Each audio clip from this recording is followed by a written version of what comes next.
Savaş yok, bir şey yok, dert noktası yok. Bu 22 yıl boyunca zaten bu adamlar sana elleşmiyor.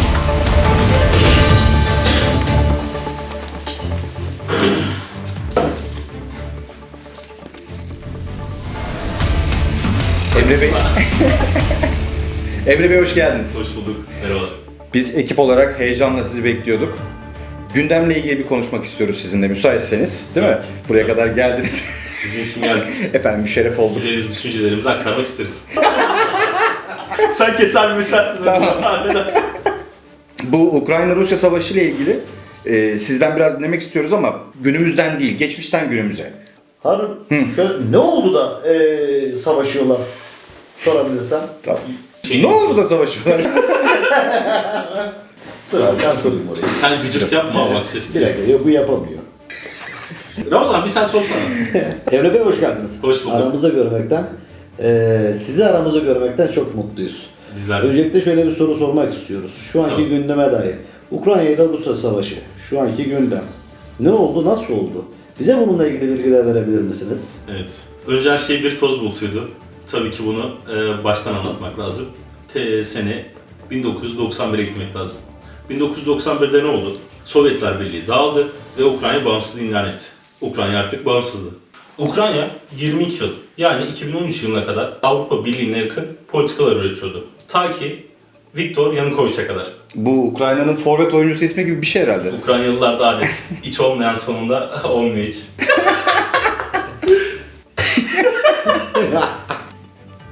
Sevgili forvet Yanukovic. Forvet diye belirttiğiniz Yanukovic çok güzel Ukrayna'ya bir gol atıyor. Buradaki en büyük gol de aslında Batı'ya yaklaşımını engellemek amacıyla Avrupa Birliği ortaklığını askıya alıyor. Ve Ukrayna için bundan sonra kabus başlıyor diyebiliriz. Bağımsızlık meydanında toplanan binlerce Batı yanlısı Yanukovic'i protesto kararı aldı. Ve protesto için aylarca meydanlara geldiler. Rusyanlıların sokaklara çıkmasıyla ortalık iyice karıştı. Ortalığın iyice karışmasından sonra çatışmalar kontrolden çıkmasıyla dönemin devlet başkanı Yanukovic Rusya'ya kaçmak zorunda kaldı. Ülkede ise Rus yanlısı ve Batı yanlısı olarak kutuplaşmalar başladı. Bundan sonraki süreç artık iki grup arasında geçecekti ve günümüze gelen süreçte zaten gördüğünüz gibi bu şekilde devam ediyor. Bu bahsettiğim olayların devamında bu çatışmalar Kırım ve Donbas bölgesine sıçrıyor. Bugün şu anda problemin kaynağı olduğu Evet. söylenen Donbas. Evet, o Donbas. Kırım parlamentosu askeri üniformalı, üzerinde hiçbir sembol ya da simge olmayan silahlı yeşil adamların baskısıyla Rusya'ya bağlanmasını sağlayacak referandum yapma kararı aldılar. Yerel halk olan Tatarlar ve Ukraynalılar tabii ki bu duruma karşı çıktı, protesto etti ve seçime katılmadı.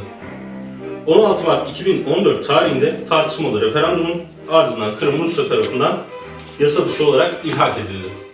Kırım'la kalmadı tabii bu arada değil mi? Tabii ki Rus yanlıları Kırım'da kalmadı.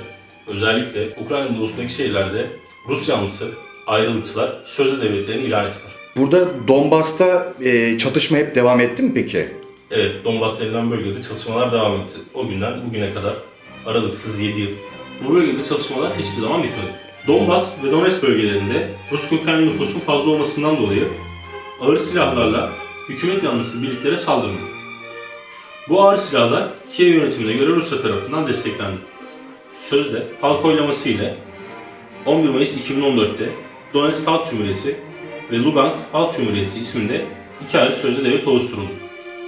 Bunun üzerine Kiev yönetiminin kontrolü kaybettiği Rusya-Ukrayna sınırında Rus askeri araçlar ve ağır silahlar Donbas'a girdi. Donetsk ve Lugansk bölgesiyle Ukrayna ordusunun arasında bir cephe hattı oluştu. Peki bu cephe hattını bitiren bir anlaşma var mıdır? Tabii. Nedir? Birinci Minsk Anlaşması yapıldı. Bunun birinci olmasının sebebi aynı zamanda bir tane değil, iki tane olması. Çünkü hiçbir şekilde bu iki devlet birbiriyle anlaşamıyor. Kimler arasında yapıldı peki bu anlaşma? Rusya, Ukrayna, Avrupa Güvenlik İşbirliği Teşkilatı arasında yapıldı.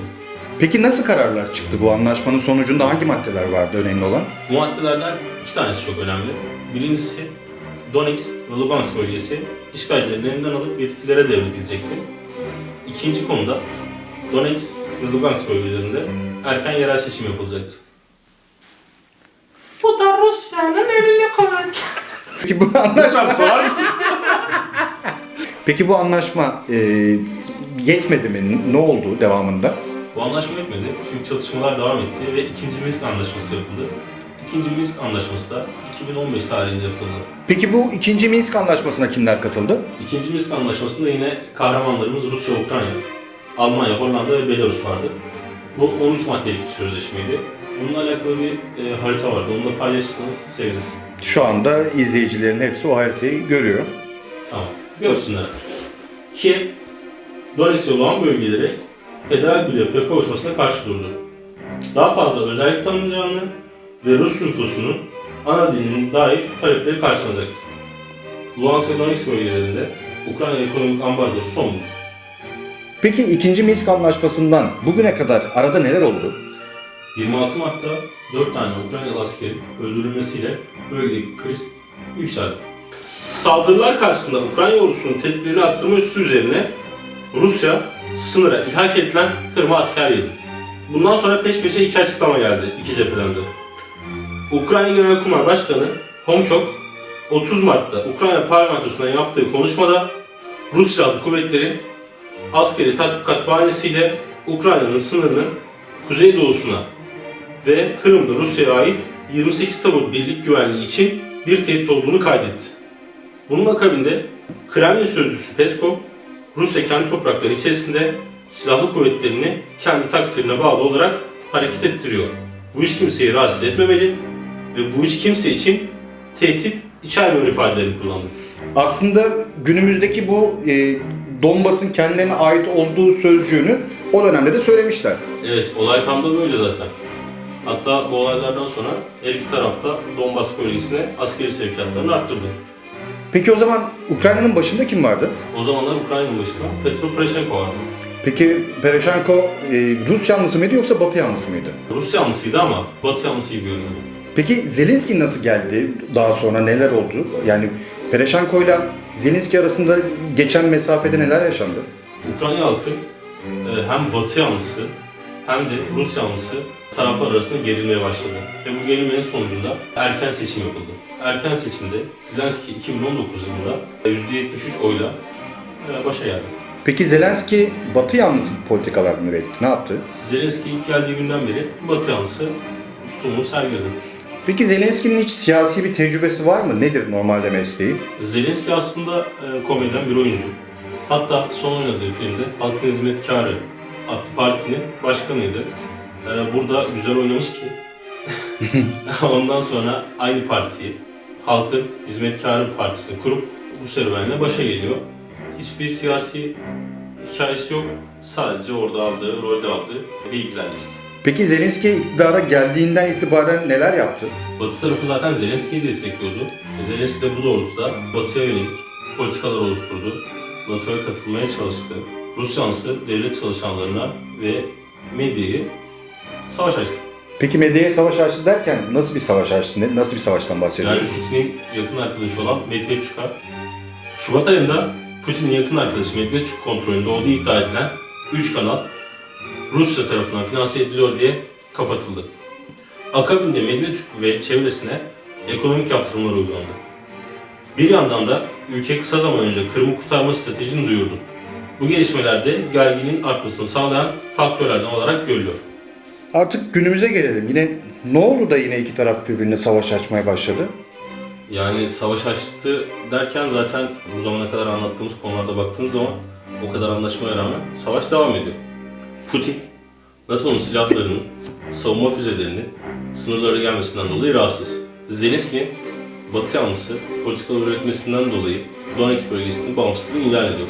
Aynı gün Rusya Savunma Bakanlığı'nın Twitter hesabından 22.02.2022 logosu profil fotoğrafı olarak paylaşıldı. Yani bu bir savaş ilanı, doğru mudur? Kesinlikle. Peki burada haklı kim, haksız kim diye bir ayrım yapabilir miyiz? Ya burada iki tarafa da baktığın zaman iki taraf da kendi açısından haklı. Ukrayna tarafından baktığımız zaman etrafında olan Gürcistan, Kırım ve Kazakistan olaylarından sonra kendini Rusya'dan savunmak için Batı'nın tarafına atıyor. Rusya'ya baktığımız zaman NATO'nun bu kadar savunma silahlarının dibine kadar girmesinde rahatsız oluyor. Burada tek bir haklı var, o da halk oluyor. Peki Rusya ordusunun gücü hakkında ne düşünüyorsunuz? Rusya el isteseydi daha kısa sürede bu savaşı tamamlayabilirdi. Fakat baktığımız zaman sağdaki askerler Çeçenler, Kazaklar, Tatarlar olduğunu görüyoruz. Burada Rusya bir taşla iki kuş vurmaya çalışıyor. Birincisi Ukrayna üzerindeki baskısını arttırıyor. İkincisi ise bağımsızlığını ileride ilan edebilecek ülkelerin savaş gücünü azaltıyor. Peki NATO ve Amerika Birleşik Devletleri ne kadar samimi? Samimiyet mi? Yani burada çok samimiyet yok. Buradaki baktığı zaman kağıt üstünde NATO Ukrayna'nın yanında. Fakat yapılan yaptırımlara baktığınız zaman bu yaptırımlar sadece yatırımcılar için bir fırsat. Nasıl yani? Yani mesela Sberbank gibi. Londra borsasında Rus Devlet Bankası Sberbank'ın hisseleri 25 dolardan 0.02 sente kadar düşüyor. Kısa süre içerisinde hesapta çok fazla oynama olduğu için hesap durduruluyor.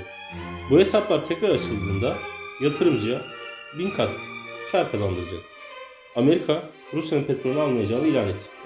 Burada Amerika'nın hedefi daha önce demokrasi getirdiği yerlerdeki petrolün satışını arttırmaktı. Birçok Avrupa ülkesi Rusya ile ticaretini askıya aldığı söyleniyor. Ama bildiğimiz kadarıyla el altından ticarete devam ediliyor. Ödemeleri de coin ile yapıyorlar.